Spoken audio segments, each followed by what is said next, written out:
And here we have the bike prior to departure.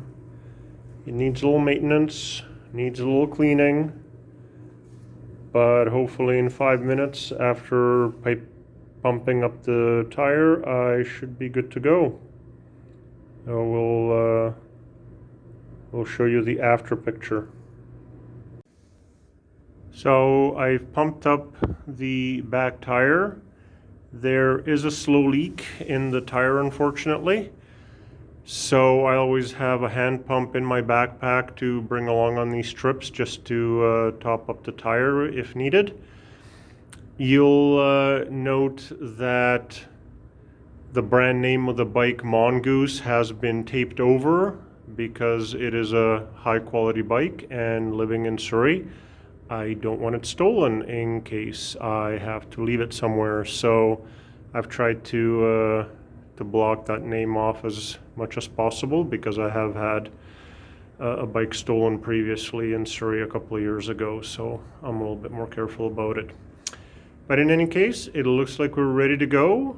I am going to go across the Portman Bridge and then do the PoCo Loop as planned. Now I do have my awesome helmet. I'm very proud of. $15 at a garage sale. You'll note it's seen better days, but I think it saved me from a couple of concussions. The gentleman that sold it to me said that it's a $75 helmet, but it costs about $50 to replace the broken face shield that, as you can see, is not on the helmet. And so I got it for $15, knowing that I am never going to go fast enough to actually need a face shield. He was using it for a motocross bike, so I didn't think I was going to go that quick at any point. And you'll see I put a couple of reflective tapes on the back to make me more visible at nighttime to cars so they don't hit me. Couple of close calls, but so far I have been okay. I am about to cross the Portman Bridge. It's very scenic and very loud, but this is a nice trip because there's a separated area and it's quite quick down the hill. I'm on the Portman Bridge now. You can see the separate bike path, which is very handy, and it makes this a very nice trip.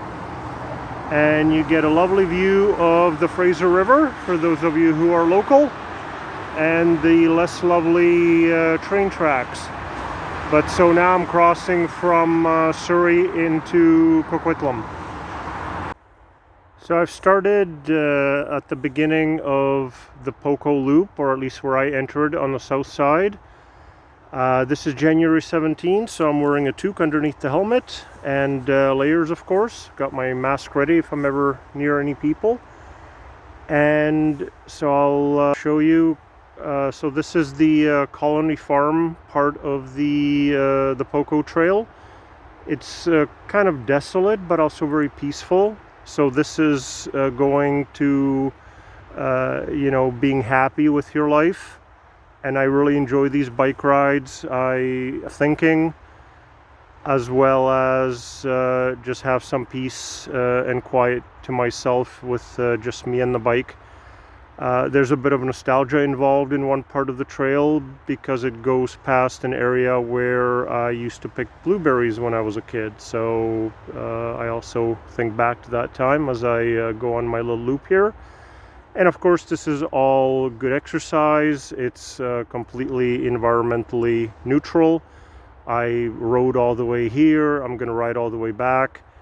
The trail is roughly 30 kilometers for the loop, and it's about 10 kilometers to get to the beginning of it and 10 kilometers to get back home. So if all goes well, I will have done roughly 50 kilometers today, which should also burn about 2,500 calories for somebody my size. So yeah, good exercise, and I happened to pick a day when it wasn't raining on the weekend, of course checking the weather frequently. It's not gorgeous, but I'm hoping maybe later in the ride that I'll stop when the sun shines, and I will take a shot of that as well.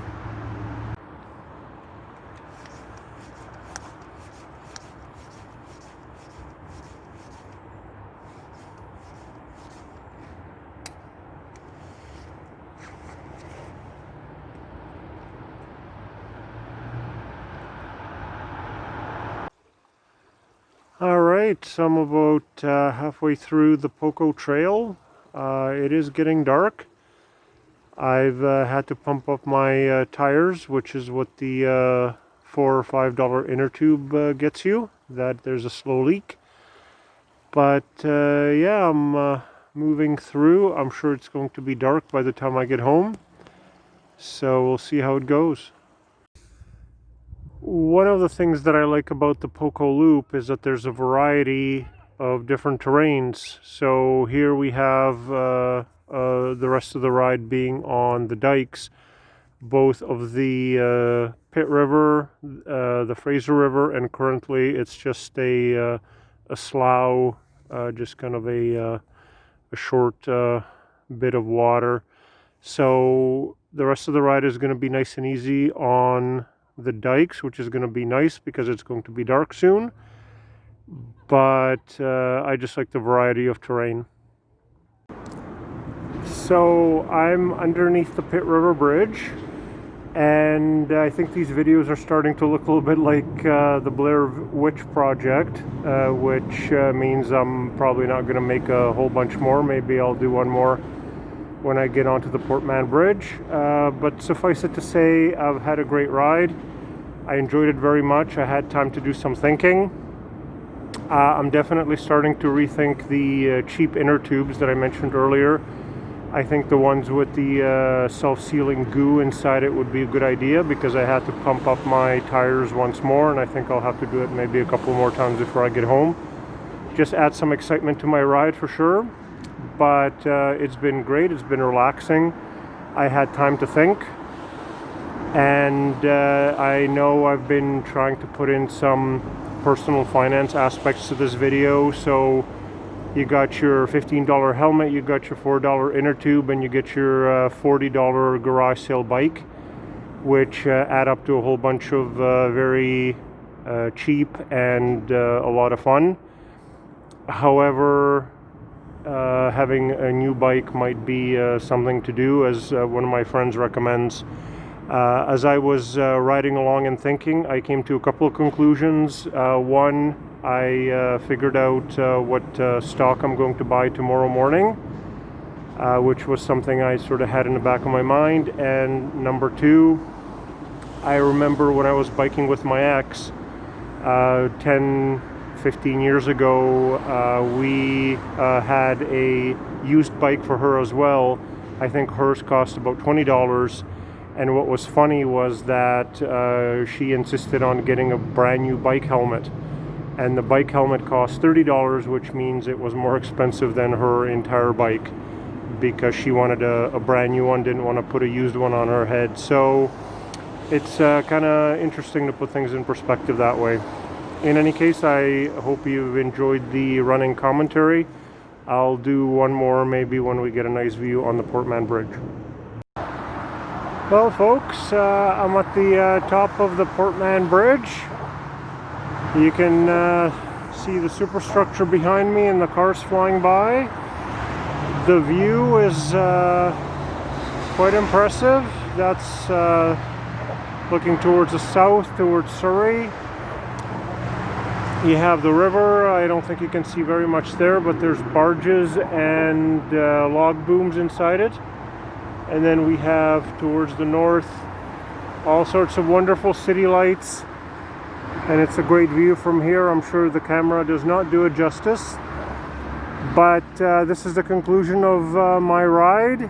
I hope you enjoyed a little bit of my journey, and I was happy to involve you in one of my favorite pastimes, and it is all the investing in a personal finance that allows me to do that and have great joy from it. So thank you again for following me on this journey.